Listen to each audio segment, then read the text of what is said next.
Hi friends, I'm Michael Kingswood and it's story time. It is Saturday, so it's time for Story Saturday. And I know what you're thinking, Kingswood, what did you do with your hair? Well, here's the thing. I was at LibertyCon this last weekend and, doing with my awesome Thor locks, and this very nice girl talked to me the first evening. The second evening, she's like, dude, please let me braid your hair. So I let her, and these braids get going, and then this one kept going, and I actually learned how to braid hair. I talked to her, and so I kind of kept it up. The fun thing about having curly hair is, and being a dork in high school, was when in high school I never let it grow out long enough, so it just kind of became an afro. And then as a dork, you get made fun of a little bit, and it was like people were jealous of my hair. No, they weren't jealous of my hair. It's just I was kind of a dork back then, and so that's what made fun of us. When I joined the Navy, I was like, cut it off. So I was on high and tight forever in the Navy. If you look back at my retiring from the Navy video, you can see that. But when I got out of the Navy, about a year and a half after I got out, I was like, why do I still have a high and tight? What am I doing? So I grew it out. And of course, it's become the glorious thing that it is. But I don't like poof. And this braiding thing cancels out the poof. So I think I may keep it up. We'll see. Anyway, that's got nothing to do with Story Saturday, except for the fact that I want to brag about the cool things of my new hair. Anyway, so as you know, we are going through the stories that I wrote a couple of years ago as part of a challenge to write a story a week for a year, and it got compiled into this huge, thick collection of stories from the Great Challenge. Now, this year we're doing the same thing again, but we're not doing just one collection, we're doing 5. And as you know, we've been kickstarting the individual volumes. The Kickstarter for Camp Volume number 2 was completed last week, and we're in the process of sending that out to the people who backed it. Oh look, I hear a plane in the overhead.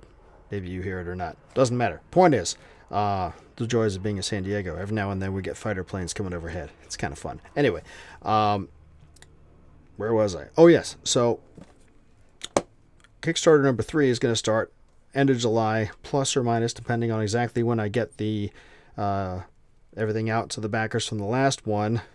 I have no reason to think that I'll get them out any later than the middle of July, because all the stories have been proofread. Just a matter of formatting and getting them out, so that's cool. Excuse me. So the third campaign will be starting at the end of July, and you guys can back it. In the meantime, this week we're reading story number 51 from the first challenge, which means we're almost done with it. Good thing we have lots more stories and novels and other things to read, which we will continue to do so. This one is story number 51, as I just said. It's called O'Bannon's Talisman. It is a fantasy story set in modern day times, and it's awesome. It's awesome because I read it. It's awesome because I wrote it. It's also awesome because I'm reading it. And so you will like it. Enjoy. I will talk to you when the story is done. Humidity made Carl O'Bannon's shirt cling to his torso, almost completely soaked, despite not being out and about all that long.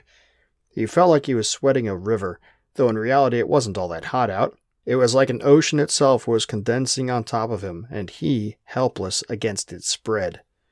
For a moment there, he almost felt that for real, and a surge of dread filled him.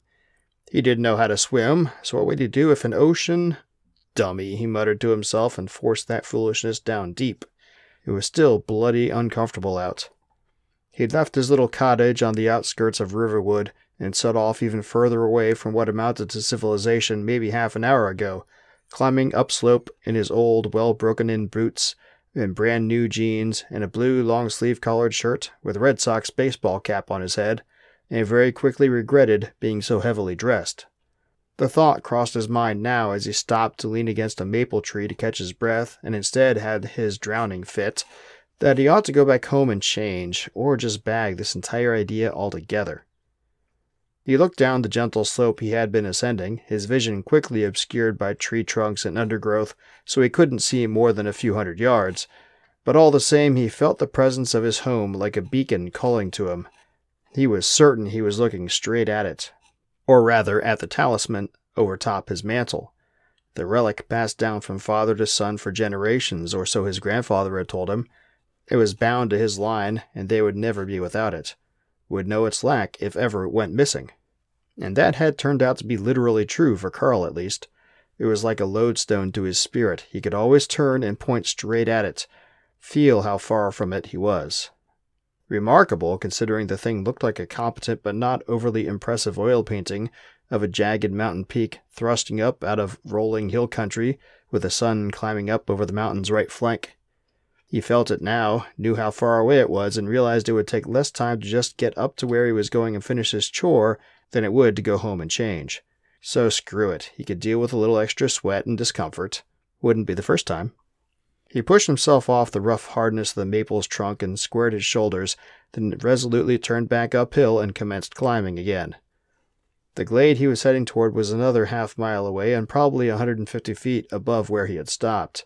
The ground leveled out here, forming a little bowl where the hill continued to slope up on either side, but the flatness pushed back into the hill itself, so that the back of the bowl was almost a sheer cliff. The trees grew more closely here, the trunks more thick, so from a distance a person wouldn't know the little glade even existed. But after rounding and sliding his way past the seemingly impassable press of ever-growing wood, Carl stepped out into streaming sunlight. It had been overcast when he left his cottage. For most of his hike uphill it had remained overcast through breaks in the trees that he could see, but here the sun shone down without blemish of cloud, illuminating the crystalline pool at the center of the little bowl. Gray-brown rocks lined the edge of the pool, natural yet also somehow not. Like someone or something had placed their uneven bulks there intentionally to separate the water from the land, which was covered with the fine grass from the rocks to the edge of the tree line. No bare earth here at all, except on the cliff face at the rear of the bowl. The place was quiet. A feeling of utmost calm permeated it, and the temperature and humidity had changed from the oppressive soup air that Carl had trudged his way through to crisp and just pleasantly on the cool side of warm. It smelled of something semi-sweet that he could never quite put his finger on, nor could he find any source, any of the times he had come here. The ever-pleasant and calming odor just lingered, like the place itself exuded it. Carl wasn't going to complain. This little glade was special. Sacred, Carl's grandfather had said. Not just anyone could find it, and even those who could would not always be able to access its greatest secrets. But his family could. Grandfather never explained why, just speculated that maybe there was some link between the glade and the talisman, that because their family was the keeper of the talisman they could... Carl froze, his thoughts coming to a halt as quickly as his body when a jolt went through his spirit to the very core of his essence. And then he realized it. The talisman was gone. The awareness that he had always lived with, that he had learned to live with but had never been able to ignore completely, winked out between one breath and the next, leaving him feeling like a vessel adrift, with no anchor and no engine, just bobbling along, without direction or meaning. Even as the realization of his sudden loss swept over him, Carl saw the light fading in the glade. He looked up and saw clouds encroaching, looked back down and saw the pool drying. The talisman was gone, and he was losing access to the power here, perhaps for all time. Biting back a curse, Carl turned and shoved his way through the tree trunks, now seemingly closer than they ever had been before, as though they were in fact merely one tree, split into dozens, and were now twisting back together into a single, solid whole. It felt like he was going to get stuck between the last pair of silent guardians, but then he was through and sprinting downhill toward his house. He had to see what had happened. Carl was huffing and puffing and only thought he had been soaked with sweat before by the time he reached the cottage. He couldn't remember ever running that far so fast. It was only about 1.5 miles total, but it seemed he emerged from the tree line to see his red vinyl-sided one-story abode mere moments after he started off. The front door was leaning open, the white painted jamb surrounding it shattered where the deadbolt should have kept intruders out. But apparently not determined intruders. Carl dashed inside, and immediately his eyes swept to the back-fronted fireplace at the back of his small living room, and more in particular to the bit of wall above the polished oak mantelpiece. The painting was still there, For a second, relief swept through him, but then he realized the feeling of the talisman was still gone. Where was... He approached the mantel, slipping around his stuffed chair, which sat almost directly in front of the fireplace, its matched ottoman teasingly close to the transparent glass doors that separated the burning wood from the rest of the house. As he did so, he saw that the painting was there, but not all there. A piece of the canvas had been cut out, 2/3 of the way down from the upper right corner, a section maybe an inch square. Cut out and gone, and with it any feel of the talisman's presence. A car engine outside drew his attention back to the front of the house before he could fully consider the implications of that. Carl surged out the door in time to see an orange Dodge Charger zip out from behind his place to the left, fishtail in a sliding right-hand turn that tore up a sizable chunk of the grass in his front lawn, and then tear off down the gravel path that made up his driveway, the one link from his house to the town not so very far away. There were 2 men in the car. As it sped past, Carl locked eyes with the fellow in the passenger seat. Bright, dangerous green eyes tracked to follow his, then the car turned and swept out of sight. "Son of a bitch," Carl said. Then he dashed back inside to the closet in his bedroom, where he kept his shotgun and shells. Still there. 2 minutes later, he was in his own car. Wasn't much, a late 90s model Explorer, whose once blue paint job was now turning to rust in the rear wheel wells, and whose headlight lenses were so UV degraded they looked more milky than transparent. Still ran like a champ, though. As he sped down the gravel driveway, he racked his brain. Why would someone come for the talisman? And more in particular, how? It was a family heirloom, never talked about with outsiders, or really among the family, because all this time Carl thought the talisman was the painting. But apparently it was actually something hidden within the painting. But it didn't seem to do much except point the way home for him and his family members, and somehow, some way, give them access to the glade and its pool, which again seemed to only have subtle effects. Why steal that, even if someone had learned of it somehow? He was still pondering when he came to the end of his very long driveway. The 2-lane country road that the driveway teed into would take him back to Riverwood if he turned left, or onto the interstate 15 miles away to the right. No one in Riverwood had a car like that Dodge. It would stand out like a sore thumb. If the thieves had gone that way, they would be easy to find. Probably. But it would take time, and if he was wrong, once they reached the interstate, he would lose them forever. Them and the talisman. Just let it go. The thought was hard to ignore. So he lost the thing. Not like it had ever really done him any good. And with Grandpa dead now, there was no one left in the family but Carl. Grandpa had had to watch both his sons die. Carl's dad to cancer when Carl was still a teenager, and Uncle Ted to the Gulf War. Carl only had vague memories of Uncle Ted, images and impressions, but Dad he remembered well even after all these years, and Grandpa all the more, since he had only passed 3 years earlier. Seemingly useless or not, the talisman was their family heritage. Both men had impressed that on Carl his entire life. So he couldn't just let it go. Fine, but call the cops at least. And tell them what? That a magical talisman that didn't really seem to do much had been stolen by random strangers so he didn't know where they were from or who they were? Yeah, a fat lot of good that would do. So he turned right onto the country road and gunned the engine. The speed limit far exceeded behind him. Carl kept his eyes locked on the road ahead. In his mind, the minutes ticked by slowly, inexorably, and with them, miles. There were 2 crossroads between his house and the interstate, and as he drew near to the first one, he considered that the thieves may have turned off on one of the 2. He cast that thought aside as he began slowing toward the intersection ahead, and the yellow light turned to red. It wasn't that they couldn't have turned off, but he had to think they'd head toward their avenue of quickest return to wherever they came from. And anyway, if they had turned off, they were lost to him already. And with them, his family heritage. So when the light turned, he gunned it again and said a silent prayer that his assumption was correct and that all was not lost. He passed through the second intersection without having to stop. He caught the timing of the light just right. Then, a couple minutes later, he saw the overpass of the interstate looming ahead, still a few miles distant but plain to see. And there, approaching it but still with a ways to go, was that car orange? He was already going faster than he ever had in his Explorer. The wheel vibrated beneath his fingers as high speed amplified every little glitch in the steering system, in the wheel assembly, every tiny bump in the road. Still, the engine was purring like always, But was that a faint hint of burning he smelled? Like maybe some part of the exhaust plenum had parted, or had some wiring insulation begun to singe? And there was a rattle from somewhere in front of him and to his right that he had never heard before. But his quarry was in sight, so he depressed the accelerator again, and the Explorer strained forward to even more speed.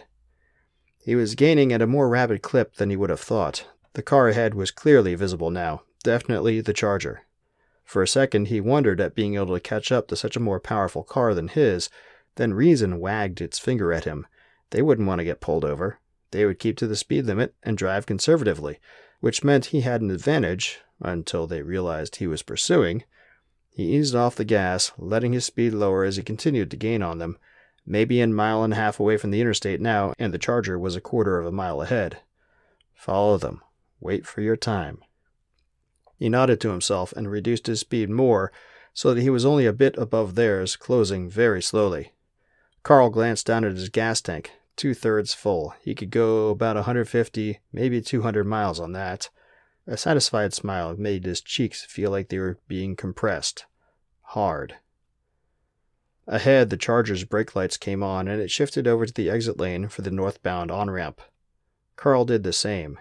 He lost sight of them as he rounded the long, circular ramp up onto the highway, but once he got firmly into the traffic flow in the interstate, he quickly gained them again, a few hundred yards ahead, past a single intervening car, in the right-hand travel lane, going just slightly above the speed limit.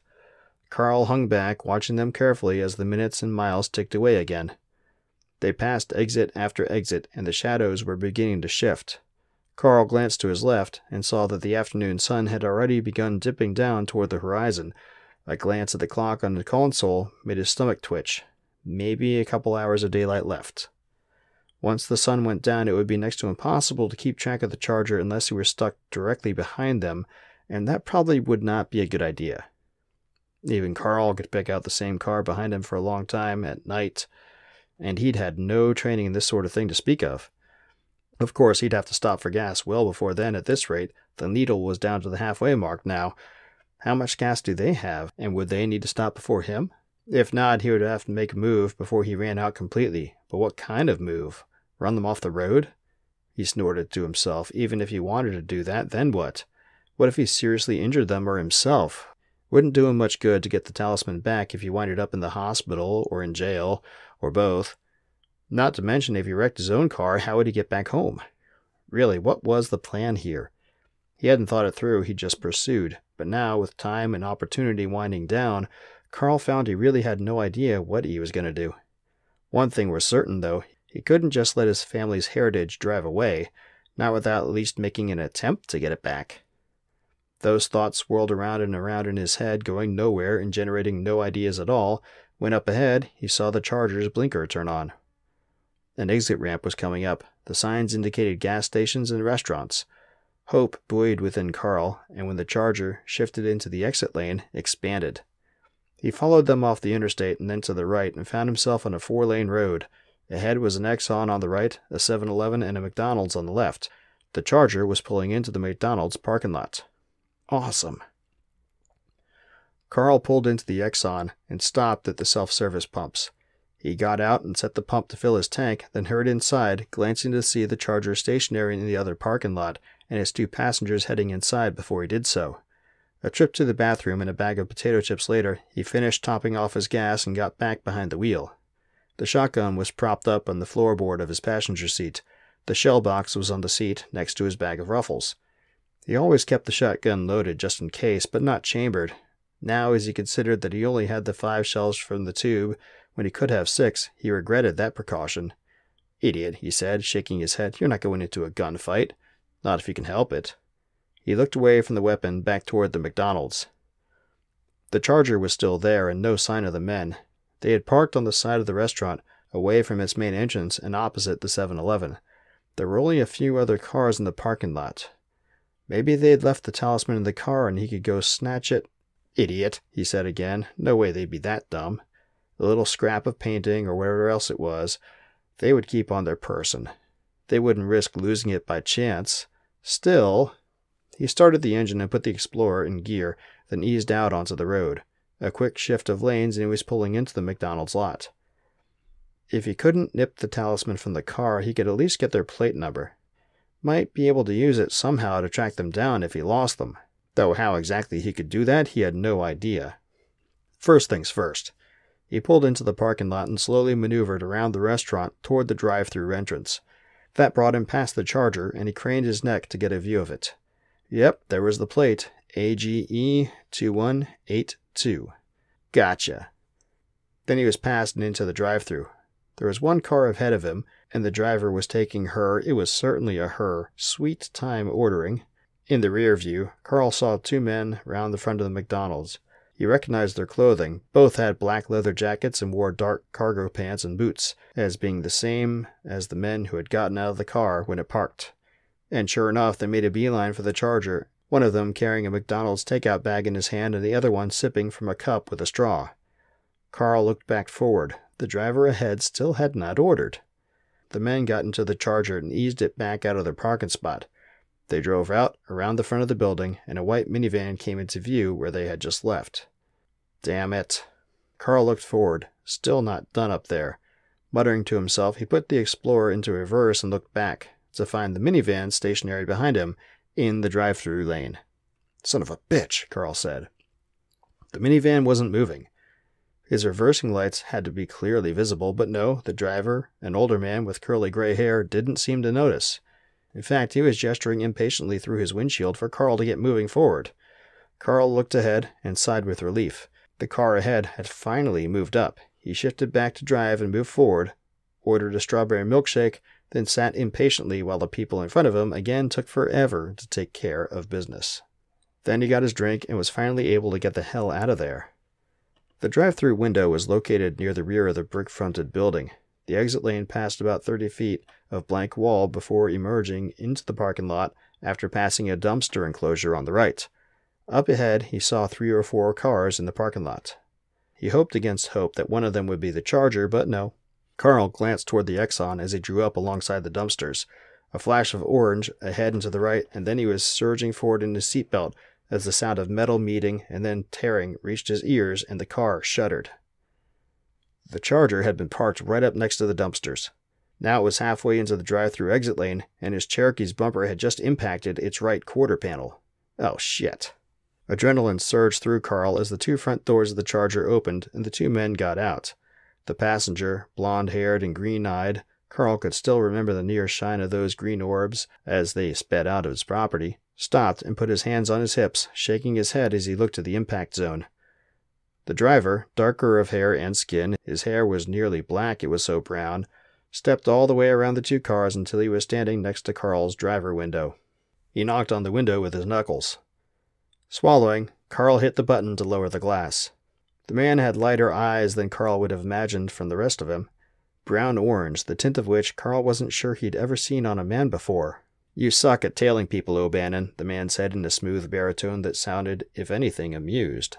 Adrenaline surged again, and Carl fought to keep his face calm. He wasn't sure how well he succeeded, but he could feel the sweat beginning under his arms as his body began responding. "I don't know what—" "Can it," the guy said, his initial good humor leaving abruptly, replaced by icy steel. He met Carl's eyes with a gaze that was even harder than his tone, and shook his head slightly. "What I don't get is what you thought you were going to do. Jump us? Play," he gestured toward the shotgun, which had to be clearly visible from where he was standing, "some kind of half-assed Rambo routine?" The man shook his head, making a tisking sound. Carl didn't respond, partly because the man's questions so readily paralleled the questions he was asking himself not so many minutes ago, but also because he wasn't entirely sure his voice wouldn't break from nerves at this point, and he didn't want to give the guy the satisfaction. For a second, he thought about just gunning it into reverse and getting away back how he'd come in through the drive-thru lane. Then he recalled the minivan, and he lost that idea. A glance in the rear view shelved that idea even further as he saw the minivan right up behind him, the gray-haired man staring hard at him. But this wasn't a stare of annoyance, it was more serious, and Carl saw something black sitting atop the minivan's dashboard, no doubt intentionally so he could see it. A gun. The minivan guy and the Charger guys were in cahoots. Carl swallowed. Hard. "So this is the part," the driver continued, drawing Carl's eyes back to him, "where we give each other our information." He flashed an ironic grin. But I already know yours, O'Bannon, so this is your one chance. He leaned in slightly, and Carl could feel the hot breath on his face as the man spoke again, his tone gone past cold to entirely menacing. Let it go. Then he retreated fully back out of the window again, and his tone returned to the almost playful, amused voice he used at first.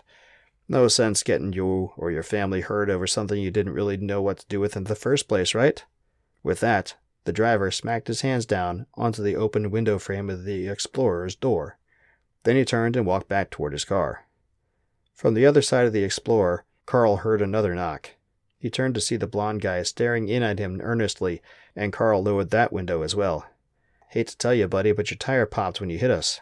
He was fidgeting with his hands, just high enough that Carl could see he was closing the blade of a pocket knife. Blondie grinned at him, amused mockery in the expression. Hope you got a spare. Then he followed his buddy and got into the car. The engine started, and the damaged car pulled away from Carl's Explorer, then turned left and accelerated out of the parking lot. It proceeded toward the interstate on-ramps, and Carl saw it switch on its blinker, indicating a left-hand turn into the southbound lanes of the interstate. Son of a bitch, Carl said. He pulled the Explorer out of the drive-through exit lane and into a parking spot, then got out and watched as the minivan passed him. The driver gave him a mocking little salute with one finger and followed his fellows out of the parking lot. Carl stepped out and watched the van go and made note of its number, PYT 3145. Then he opened his cargo compartment door. He did indeed have a spare, but it would take him a good half hour or so to get the flat off and the spare on. There was no way he would ever find either of the vehicles with that long of a head start, not today. But he at least had something to go on for later. Maybe the orange-eyed driver was right. Maybe Carl should just let it go. He didn't really know what the heck the Talisman was or what it did. Near as he could tell, near as Grandpa had ever said, it didn't really do much at all except that beacon routine. Was that really worth risking his neck over, even if he managed to find some way to use those plate numbers to his advantage? The image of Grandpa's eyes so earnest, so proud as he told Carl the story of their family's legacy, and the talisman they had been bequeathed by fate came to Carl's mind, and he put those questions aside. O'Bannons may not be rich or powerful, but they were also not pushovers, and he wasn't just going to give up on his family's heritage. No, sir. So he changed the flat. Then he drove back to the interstate and then toward home. He was going to need a plan and some help, and more than a little bit of luck. Okay, so as I mentioned before, some of these stories towards the end of this first grade challenge collection were, as I finished them up, were like obviously setups for longer stories to come down the road, and clearly this one is too. Guy gets his heirloom thing stolen, and he's got to figure out how to get it back. How have I written the follow-up to that? Not yet. Am I going to? Probably. Can't promise when.